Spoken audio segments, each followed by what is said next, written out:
In this video, I'm breaking down the psychology of why some women are put on a pedestal and how you can become one of them. And this is not about playing games or manipulating people. This is about making them realize that you are damn irreplaceable. Heavily, women are treated like they're valuable because people don't want to lose them.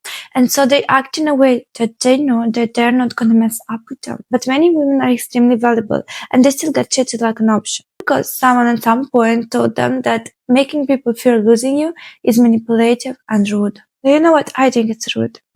That despite their value, their limits get tested every single day. And that people around them keep treating them like making them feel important is just not a priority. That is rude. Because these women work so much on themselves. They are so high value and no one around them can realize it. We are not going to be this type of woman. This one is going to be very brutal but necessary. First thing, don't entertain relationships that don't benefit you in any way. Do you think that being the giver is making you special? It's making you waste your time. It's making you ruin your life. Like seriously. You're thinking, this is using people. No. Do you think you're not being used? What I realized is that if tomorrow I happen to be on a bed, paralyzed, not moving at all, not being able to clean myself, to look good, do you think I would have the same relationships like I have now? Do you think all the people around me would be still there? No, I would probably have to pay someone to take care of me. And hopefully my mother and someone of my family would still be there. Well, this is the same for you. People are using us every single day. It can be for our beauty, for the way that we make them feel, for our social status, for whatever. But people always benefit from you. Every relationship is based on a mutual benefit. Why exactly are you supposed to settle for someone that is just giving you the bare minimum, just existing in your life? If they are not adding anything, they are subtracting. They are literally requiring time. They're requiring energy that you can actually put in evolving. Even if they're not doing anything bad to you, but they're not uplifting anything in your life. They're not making you feel better than you were before. You are wasting your time. Treat your alone time like this is the most important part of the week. Because it is. If you treat yourself like your own backup plan, how do you expect people to see your value and to fear missing you? What are they going to miss? If when you are alone, you only wait for people to give you attention, to finally notice you, to text you back. Use the time to make such a beautiful relationship with yourself that as soon as you don't feel comfortable somewhere, you just leave. You are done with the party. You don't want to be there anymore. Leave. Don't wait for other people to leave. Don't wait for the event to finish. You will learn to leave whenever you don't feel satisfied. And the energy of someone that leaves just because they're not satisfied is extremely dangerous. Because people will realize that in order for you to stay, they better keep you happy. Time alone is especially important because it's time where you regulate your nervous system. When your nervous system is not regulated, you keep acting like someone that is needy, that is always pursuing, surviving. You need to really understand what are your triggers that dysregulate you. Like for me, for example, this is leaving my apartment not clean when everything is messy around, like it's an insane trigger for me. Or when I didn't move at all in the whole day. And this happens in the days where I edit the videos and I spend most of the day doing things that have nothing to do with physical movement. And this drives me literally crazy internally. As soon as I regulate my nervous system, I get so in flow with everything. And no matter what happens around me, the triggers are like non-existent. Like when someone talks down to me or someone treats me badly, I'm so above the situation because I know, okay, this person is dysregulated. I'm regulated. That's not my problem. They better regulate themselves. I'm fine. There have been so many times that I was like, oh my God, my life sucks. Turns out it was just that my kitchen was messy. I started understanding why my mom was so obsessed with me making the bed every day. These small things can change completely how you perceive your life and how people around you perceive you too. Nothing comes without a self-regulated nervous system. When you're not regulated by yourself, you depend on external circumstances to make you happy. And you're literally guided by a nervous system that is not working in your favor. It's only working for you to survive, not for you to thrive, for you to show up like the best version of yourself. make sure you're self-regulated. Whatever it takes. It might take a walk, a meditation, cleaning your apartment, whatever that makes you regulate. That's why you need to understand what dysregulates you and what regulates you. You will not depend on dopamine or external approval. This is how you create that state that people are like, wow, what is about her that I really want to be around her. In this society where everything tries to get your attention, the news, the phone, everything, people just try to numb themselves. They don't self-regulate because they are either numb or overstimulated and they keep going from a state to another like this. When someone finds someone that is self-regulated, their mirror neurons make them regulate too. So the two nervous systems start to sync. And when someone can be in your presence and self-regulate just because you're there, this person will definitely start feeling like when they're around you, life feels much better. And honestly, what makes you more addicted than that? What makes you more irreplaceable than that? Another thing that makes alone time so important is that when you're around people, you keep getting influenced by their thoughts, habits, what they eat, what they do. When you're alone, you can literally show up like the version of you that you want to be. I personally kept glowing up, down, up, down, up, down like this throughout my whole life. What I realized, the more time alone I spend, the more I glow up. And that's because I have all the energy to put in myself. I don't entertain empty talks or anything with anyone.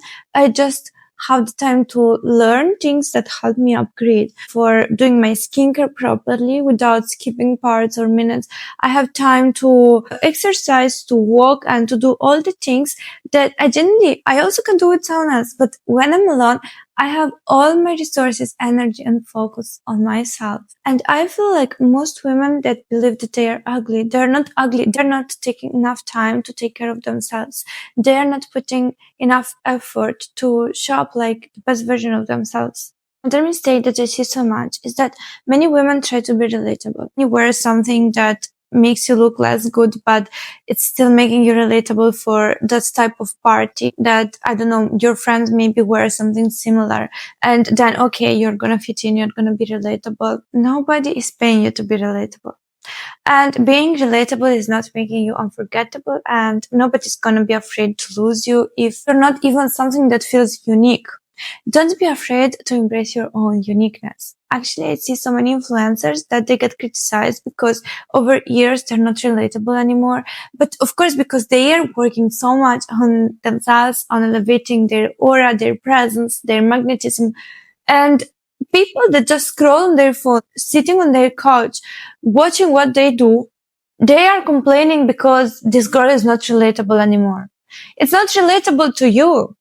It's relatable to someone that is where she wants to be, probably. If I want to be, let's say, in a certain shape, I don't want my diet to be relatable to someone that is maybe like 40 kgs more than what I want to be. I want to be relatable to maybe a girl that is in the shape that I want to be. And this is what people don't realize. Like, you don't have to be relatable to everyone. And it's perfectly fine if you're not relatable. This goes for relationships with men.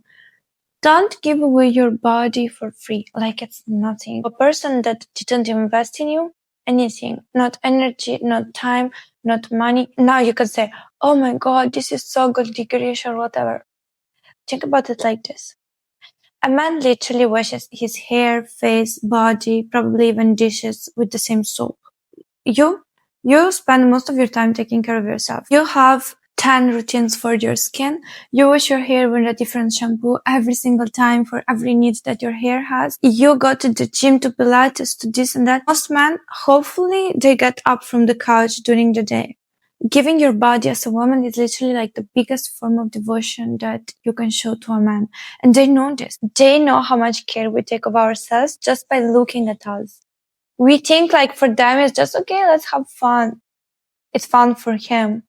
It's not gonna be fun how he's gonna treat you later. When you don't make a man earn you in a way that you can actually see his effort and to see that he puts his energy, he knows that he can get anything out of you whenever he wants. This will make you extremely replaceable. No matter your value, he will never feel like making you feel important is an emergency.